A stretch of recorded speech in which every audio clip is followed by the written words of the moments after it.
The Great Lakes: Lake Superior, Michigan, Huron, Erie, and Ontario. These lakes provide around 20% of the world's freshwater supply. Around 30 million people in Canada and the United States depend on these 5 lakes for water. This is about 10% of the US population and around 30% of the Canadian population. Unfortunately, over the past 100 years or so, the Great Lakes have become badly polluted. Whether it is industry on its shoreline, or harmful chemicals from farming, or even the salt we regularly use to keep our roads safe during the winter, the result still remains the same, that being pollution. These problems have been predominant in the region for decades. However, in recent years, a new problem has begun to arise. That is, rising sea levels. It might be difficult to understand how rising sea levels could affect 5 lakes, but in fact, it is very simple to understand. With the sea levels rising and the ice caps melting, there is a future danger of saltwater from the ocean flowing through the St. Lawrence River into Lake Ontario and then all 5 of the Great Lakes. This event could be potentially catastrophic to life above and below the shores. Sometimes, to thoroughly understand the topic, you have to get as close to the issue as possible. So, as a team, we decided to visit the lake closest to our home, that being Lake Erie. Lake Erie also happens to be most at risk of pollution because of its extremely shallow depths, especially in comparison with the other 4. Welcome to Cleveland. We're currently in Cleveland, Ohio, a city well known for its pollution problems dating back to the 1950s. Although this problem has been substantially cut down in recent decades, it is still a raging problem. The city has been disposing of toxic materials more responsibly than the 50s and 60s, showing this pollution problem is not irreversible. We've been walking for another 30 seconds and we already found all this litter, not including this one, which literally has water in it from being inside the lake. You can see we found 1, 2, 3, 4, 5 of these cans. A lot of different beef, wings, water bottles, and a literal glass home mason. We're now trying to get to the main part of the beach, where it's really sandy. And this beach is beautiful, but you can just see a bunch of little pieces of trash. We have also found dead fish carcasses everywhere. Right here, there's 2, and the one that you already saw. Some ways you can make a difference is by not pouring grease and other fats into your drain, or it'll end up in stuff like this. These are actually 2 trash cans, and there's many more around us, and where this light that we found on the beach would go. One problem stands above the rest, and that is that harmful chemicals and harmful fertilizers are pouring in to the many rivers that flow into Lake Erie. The rivers that flow into Lake Erie are the Cuyahoga and the Chagrin. Today, we will be visiting the Chagrin.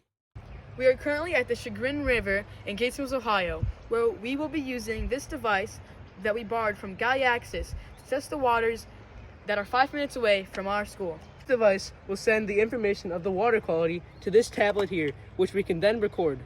We now added rocks to this bag, which will help the device sink into this deep area of flowing water. We are now going to put the device into the flowing water.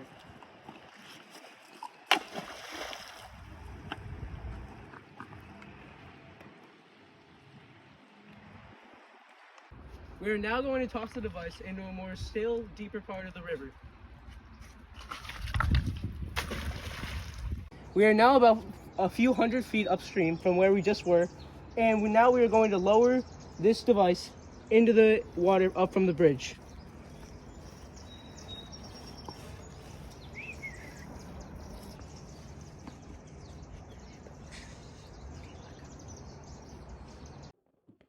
You've heard what we've had to say on the matter, but what do other people who live around Lake Erie think? Today we're going to be interviewing our science teacher, Mrs. Carr, and ask her a few questions. For starters, what are your thoughts on pollution in Lake Erie? Have you personally observed any issues while living in Cleveland? I think it's a really big problem, the pollution in Lake Erie and all the Great Lakes. I've witnessed it myself when I've been to the beaches and the trash that washes up on shore from the lake. Also, being a person that's been on a boat a few times, I've seen people throw their trash over the side and use the lake as a garbage can. I also believe industries and companies put pollutants like chemicals and pesticides into the water that could also cause adverse effects to all of the living organisms in the lake. Second, what steps do you think should be taken to address pollution in Lake Erie? I think there should be stricter and heavier fines for people that pollute. That would be boaters, people on the beaches, and including companies and industries. I think maybe there should be organized cleanup days where the communities can play a role in being responsible in the areas around the lake. I totally agree. When we went to the Edgewater to do some filming, we saw tons of different trash, and just you could tell that the same people had been polluting because they were the same products on the lake. For our third question, we're asking, what impact do you think pollution in Lake Erie has on the environment and the local community? I think it has a negative impact on the environment and the local community. I think that the pollution can upset the food chain for all organisms, plant and animal, and that adversely affects local businesses. I was just at a restaurant the other day where one of their features was Lake Erie perch they were serving. And if there is no perch that is surviving in the lake, then they can't catch it and sell it to the local businesses in order to make money. So there's a lot of negative effects that will impact the communities and the environment. And then lastly, how do you think individuals can help prevent pollution in Lake Erie? I think education is key. I do believe that most people are not really aware of the problem, and that if there's more efforts to educate the local communities, they'll take more pride in the lake.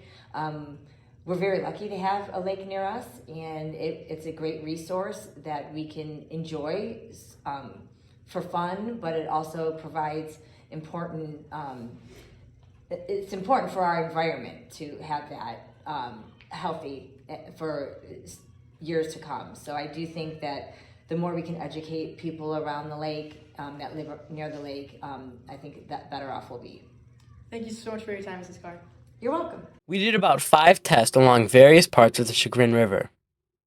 The overall salinity was 550 parts per million, and turbidity, or the amount of sand or dirt floating in the water, was about 50.